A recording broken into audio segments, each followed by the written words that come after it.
আসসালামু আলাইকুম বন্ধুরা, কি অবস্থা সবার? আশা করি সবাই ভালো আছেন। আল্লাহর অশেষ রহমতে আমি অনেক ভালো আছি। তো আজকে আমরা যে জায়গায় ঘুরতে আসছি সেটা হচ্ছে ঢাকা আন্তর্জাতিক বাণিজ্য মেলা। এই জায়গায় কিন্তু এবারে আমি প্রথম আসলাম। তো প্রথমবার আমি ঢাকা আন্তর্জাতিক বাণিজ্য মেলায় এসে কি কি করলাম এবং কোথায় কোথায় ঘুরলাম সবকিছু থাকছে আজকের এই ছোট্ট ভিডিওতে। তাই সবাইকে অনুরোধ করব এই ছোট্ট ভিডিওটা সম্পূর্ণ দেখার জন্য। তো চলুন শুরু করি আজকের এই বাণিজ্য মেলায় ঘোরাঘুরি করার ভিডিওটি। আর হ্যাঁ, আজকে কিন্তু আমরা ঘোরাঘুরি করার জন্য অনেকেই এসেছিলাম, তবে মেলায় আসার পর যে যার মতো ভাগাভাগি হয়ে ঘোরাঘুরি করতে থাকে, যার কারণে আমি সবাইকে ক্যামেরার সামনে আনতে পারিনি। তো আমি যাদের সাথে মেলায় ঘোরাঘুরি করলাম তাদেরকে তো আপনারা ভিডিওতে দেখতেই পারছেন। আর আজকে মেলায় ঘুরতে আসার কোনো পরিকল্পনাই ছিল না আমাদের। সারাদিন আমরা কাজ করি, কাজ করার পরে সন্ধ্যায় যখন ছুটি করি তখন সকলেই বলে চলো বাণিজ্য মেলা থেকে ঘুরে আসি। তাই আমিও তাদের সাথে মেলায় ঘুরতে চলে আসি। তবে মেলায় ঘুরতে আসার আগে আমার একটুও পরিকল্পনা ছিল না যে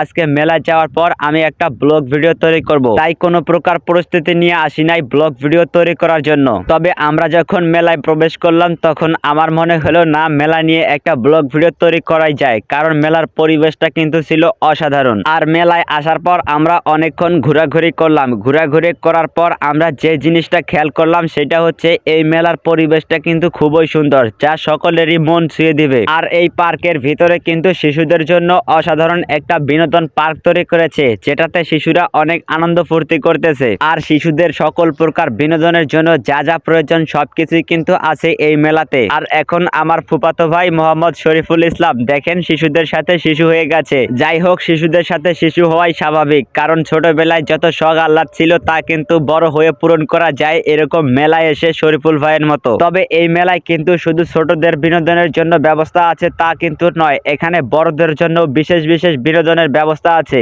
আর এখন দেখেন ভাই বেরাদার কি খাওয়ার জন্য চলে আসলো। এখানে পাপড়ের ভিতরে গ্যাস দিয়ে দিচ্ছে, আর সেটা খাওয়ার পর মুখ দিয়ে যখন গ্যাস বার হচ্ছে ধোয়ার মতো, তখন আমাকে তারা বলে আরে রাছেল ভিডিও কর, দেখ কত সুন্দরভাবে মুখ দিয়ে ধোয়া বার হচ্ছে। যাই হোক, এটাও কিন্তু ছিল এক ধরনের বিনোদন। রাজা ভাই এখন বক্সিং করার জন্য আমাদেরকে নিয়ে আসে, আর রাজা ভাই যখন এটার মধ্যে বক্সিং করে তখন কিন্তু রাজা ভাইয়ের পয়েন্ট ছিল এরকম। রাজা ভাইয়ের পয়েন্ট দেখে রাজা ভাই তো মহা খুশি। তবে আমরা যখন বক্সিং করেছিলাম রাজা ভাইয়ের চাইতো আমাদের পয়েন্ট ছিল খুবই খারাপ, তাই সেই সব ভিডিও ক্লিপগুলো আমি এইখানে অ্যাড করিনি। যাই হোক, আমরা অনেকক্ষণ বিনোদন করার পর আমরা আবারও মেলায় ঘোরাঘুরি করা শুরু করে দিলাম। আর হ্যাঁ, এই মেলায় ঘোরাঘুরি ছাড়া আমাদের কোনো কাজই ছিল না, কারণ এই মেলায় কেনাকাটা করার মতো টাকা পয়সা আমাদের হাতে ছিল না। তাই যেদিকেই যাই শুধু চোখ দিয়া দেখি, তবে কিছুই কিনতে পারি না, কারণ টাকা পয়সা তো আমাদের হাতে তেমনটা নাই। আর এই মেলাটা কিন্তু বড় লোকদের জন্য, আমাদের মতো গরিবদের জন্য না, কারণ এই মেলায় যা যা জিনিস দেখতেছেন সবকিছুই কিন্তু অনেক দাম। আর এত দামি দামি জিনিস দেখা ছাড়া কেনার মতো সামর্থ্য আমাদের নাই। আর আমি আগেই বলেছিলাম যে মেলায় ঘুরতে আসার আমার কোনো পরিস্থিতি ছিল না, হঠাৎ করে মেলায় ঘুরতে চলে আসি।